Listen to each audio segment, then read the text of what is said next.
we're back again, and I am doing constraints and finding a solution for my problems. So if we take a look at this, you saw the last video on constraints, which was over here.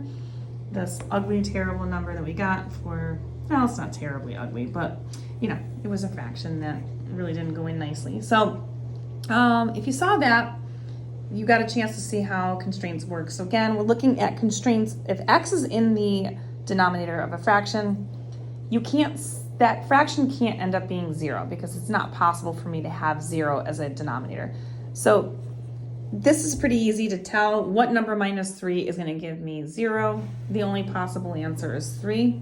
If you don't see that easily enough, x minus 3, and you would say it's not equal to 0 because you don't want it to be equal to 0. It can't be 0. It has to be anything but 0. Add 3 to both sides to get x by itself, and then you'll see that x cannot equal 0 plus 3, which is 3. So that's how you do a constraint. And now that I've done that part, got that out of the way, now I gotta get rid of this fraction. I gotta get this x out of here. I gotta have it so that it's not in the denominator anymore. My only way I can do that is we're gonna multiply it by its opposite, or not by its opposite, but by its reciprocal. This is saying divided by this. If I do the opposite of dividing by this, the opposite would be to multiply it by this.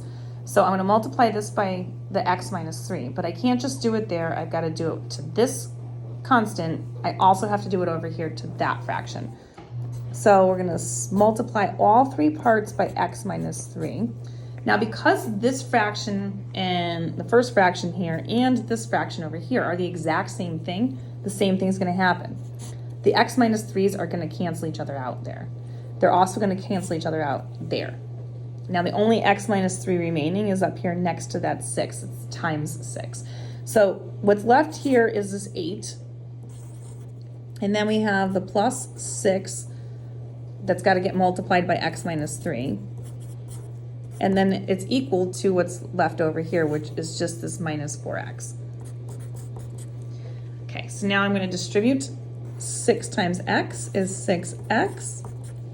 6 times the minus 3 is a minus 18, and it's equal to negative 4x. So now I'm going to combine like terms here. I can combine the 8 and the negative 18, and I get negative 10. Still got that plus 6 still hanging out. And then I've got the negative 4x on the other side. I'm going to get x to the opposite side, so I'm going to subtract 6x on both sides. That's going to cancel these out. I'm going to be left here with this negative 10, and it's equal to negative 4 and a negative 6 is a negative 10x. And then I want to get negative 10 out of there. Opposite operations to divide both sides by the negative 10.